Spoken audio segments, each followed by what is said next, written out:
Bom dia, pessoal. Eu me chamo Natália. Eu vou falar um pouco sobre a formação do assistente social, produção e reprodução da própria profissão. O serviço social é uma profissão que possui um interessante processo histórico. Com origem dentro da Igreja Católica, seus fundamentos foram estruturados no final do século XIX e coincidem com o início do processo de industrialização e do crescimento da população urbana. A história do serviço social no Brasil surgiu na década de 30. Nesse período, o país passava por um período turbulento, com diversas manifestações da classe trabalhadora que reivindicavam por melhores condições de trabalho e justiça social. Com a pressão, o governo decide controlá-lo através da criação de organismos normatizadores e disciplinares das relações de trabalho, como o Ministério do Trabalho, Indústria e Comércio. Nesse período, a Igreja Católica passou a oferecer uma formação específica para as moças de famílias tradicionais, com o intuito de exercer ações sociais. Assim surgiu em 1936 a primeira escola de serviço social em São Paulo, coordenada por Albertina e Maria, ambas sócias do Centro de Estudos de Ação Social, vinculadas à Igreja Católica. Nos anos de 1940 e 50, o serviço social brasileiro passou a receber grande influência norte-americana, sendo muito marcado pelo tecnicismo. Nessas décadas, se destacou uma base positivista e funcionalista sistêmica, que bebia na fonte da psicanálise e da sociologia. Em 1946, foi criada a ABES,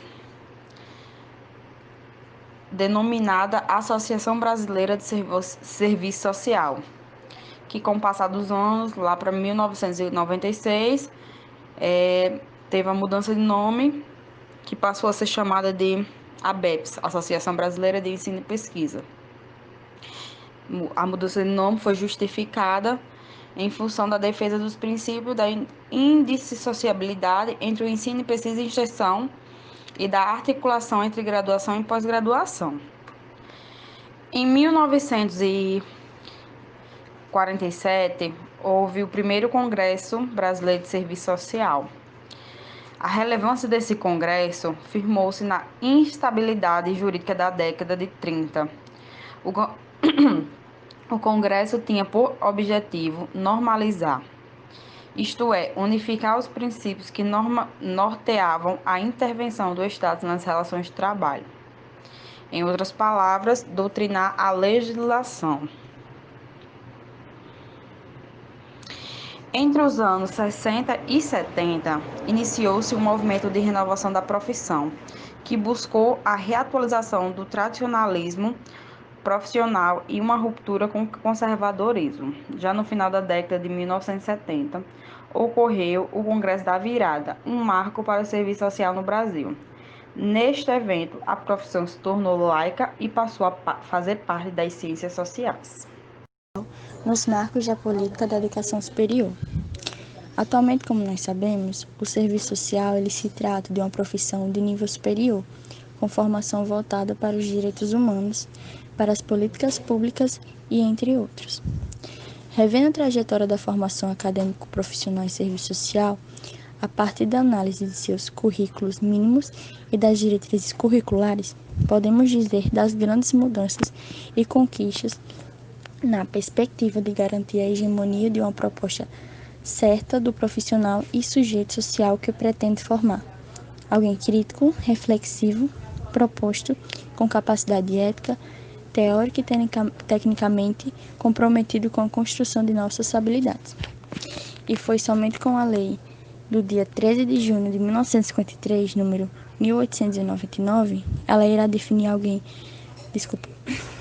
definir não somente o currículo mínimo, mas também a regularização dos cursos de serviço social, das pós-graduações, das emissões de certificado, entre várias outras coisas.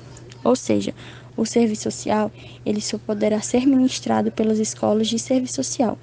E nesse modelo, o curso ganha novas disciplinas, como psicologia social, noções de direito e entre várias outras. Além das disciplinas entre si, outra característica marcante dessa lei vai ser demonstrar seu caráter conservador. E uma das condições para a matrícula inicial no curso vai ser o atestado de idoneidade moral, ou seja, por exemplo, a mulher que fosse cursar serviço social, ela ia ter que estar dentro dos padrões sociais daquela época. Por exemplo, ser uma mulher que ia para a igreja, uma mulher respeitável, naquela concepção, naquele pensamento deles, né? Isso ainda no primeiro período da promulgação dessa lei, já que elas haviam tido mais dois períodos, o período de 1964 e o de 1970. A diferença entre elas vão ser as grades curriculares, que elas vão ver alterações, e que também mantêm a mesma perspectiva nos currículos da Escola de São Paulo. Então, elas ainda vão ter aqueles pensamentos da primeira escola lá em São Paulo.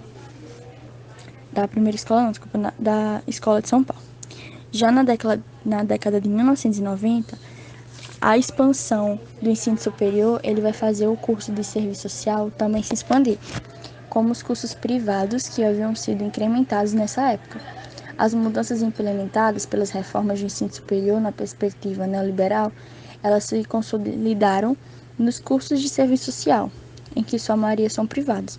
E fora os privados, também vão ter a questão dos cursos EAD, os cursos à distância, que até hoje tem grandes números de cursos EAD em todo o Brasil de serviço social.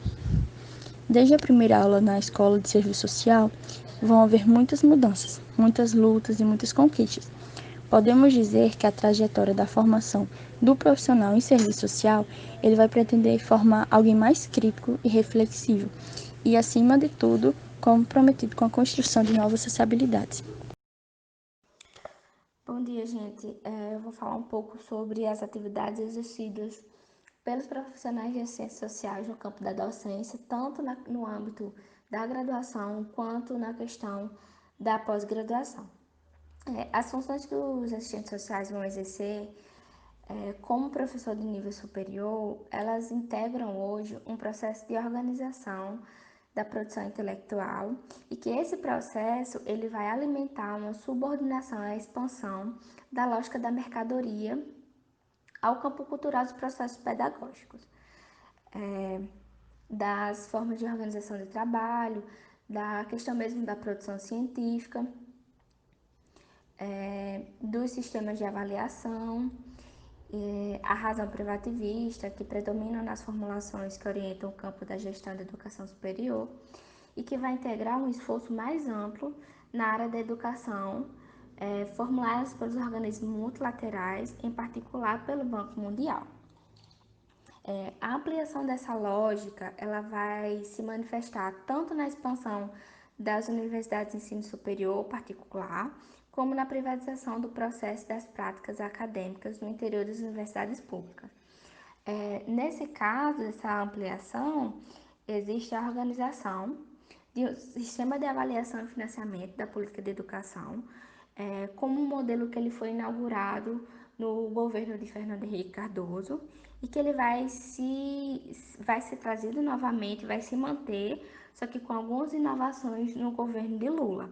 Uma dessas inovações, digamos assim, seria a partir da criação de parâmetros mais flexibilizadores dos conteúdos dos sistemas avaliativos centrados essencialmente nos resultados, na criação de fundos de financiamento, diminuindo assim a responsabilidade do poder público no quesito da educação, digamos assim. E aí o trabalho que vai ser exercido pelos assistentes sociais no campo da docência, ele vai ser tanto em estabelecimentos públicos ou privados, eles vão lidar cotidianamente com uma atenção bastante assim complicada, que é a implementação ou não da implantação das diretrizes para os cursos de serviço social a partir da nova Lei de Diretrizes de Base, a LDB. E aí eles vão se deparar com condições de trabalho cada vez mais precarizadas e com uma grande exigência mesmo do mercado de produção de trabalho de conteúdo científico. E aí, essa grande exigência, ela acaba que submete a autonomia do profissional, a autonomia intelectual, né, no caso. Trazendo a perspectiva da atuação da assistência social para a questão da pós-graduação, o docente, né, ele vai se deparar com várias funções, tanto para a afirmação do perfil intelectual do profissional, que ela vai consolidar um processo de produção de conhecimento sobre o serviço social, a realidade social e, ao mesmo tempo, ela vai integrar um movimento de fortalecimento da dinâmica própria da universidade mesmo.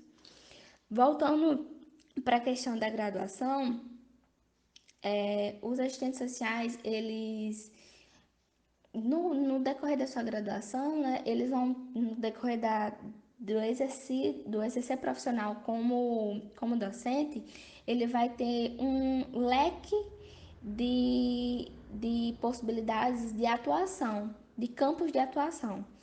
E aí ele vai se deparar com várias demandas diferenciadas que a formação de nível superior ela apresenta e que precisam ser discutidas e acordadas com os professores, assistentes sociais, e ser debatidas mesmo na questão do projeto ético-político do serviço social. Aí, as funções vinculadas ao magistério, né, à docência, elas vão ser exercidas pelos assistentes sociais, não que elas são exercidas pelos assistentes sociais, elas não se reportam ao artigo 5 da Lei de Regulamentação da Profissão, apenas em decorrência do que poderíamos delimitar como matéria de serviço social, enquanto conteúdo formativo, mas como questão que se diz respeito aos processos de produção de conhecimento, formação de requisições sociais ao serviço social. Continuando a apresentação, eu vou falar da supervisão de estágio em busca da unidade entre o exercício e a formação profissional. A supervisão de estágio tem uma dinâmica muito diferente, porque pode ter diferentes sujeitos e instituições que compõem o universo da formação profissional. A capacidade de supervisionar um estágio pode ser realizada por qualquer assistente social, porque é independente da sua capacidade específica. A partir das diretrizes do curso de Serviço Social, aprovada em 1996 pela ABEPS, a supervisão passou a constar como conteúdo da formação profissional. Com as diretrizes, teve 3 núcleos de fundamento que são muito importantes. O primeiro núcleo é o núcleo de fundamento teórico-metodológico da vida social. Esse núcleo é responsável pelo tratamento do ser social enquanto totalidade histórica, ou seja, reconhecer as dinâmicas sociais, ético-política e ideológica. Um exemplo é ter noção que o trabalho é fundante para a vida social e que a relação de exploração e dominação entre o proletariado e a burguesia existe, e que existe ambas formas de alienação e resistência presentes na sociedade de hoje. O segundo é o núcleo de fundamento da formação socio-histórica da sociedade brasileira. Esse núcleo fala da constituição econômica, política, cultural da sociedade brasileira, como já fala o título. O terceiro núcleo é de fundamento de trabalho profissional. O conteúdo do terceiro núcleo considera a profissionalização do serviço social como uma especialização do trabalho que tem como o objetivo de múltiplas expressões da questão social. Tais núcleos se tornam um eixo articulador para a formação. Eu vou ler aqui uma citação da ABEPS. Desdobram-se em áreas de conhecimento que, por sua vez, se traduzem pedagogicamente através do conjunto de componentes curriculares, rompendo assim com a visão formalista de currículo, antes reduzido a matérias e disciplinas. Nessa nova lógica, o componente curricular ganha uma forma diferenciada. as disciplinas como seminário temático, oficinas, atividades complementares, o estágio supervisionado são adicionadas como um componente curricular. E o estágio é formalizado em 15% da carga horária total e a supervisão passou a constar como um conteúdo da formação profissional e pode se vincular a diferentes componentes curriculares. A atividade de supervisão é realizada por professores das unidades acadêmicas da faculdade e tem os supervisores de campus, que é os das instituições. O elemento comum entre esses dois é o exercício da reflexão entre o fundamento ético, político e teórico-metodológico, que informa fazer um profissional em determinada área de política social. Esse ponto implica uma preocupação e ênfase em diferenciadas, mas articuladas, visto que são submetidas às dinâmicas e funções.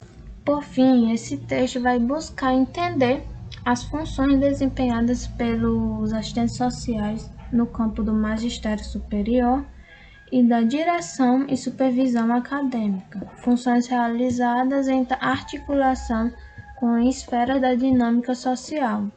Contribui para a consolidação do projeto profissional do serviço social, tendo um foco na formulação de resposta profissional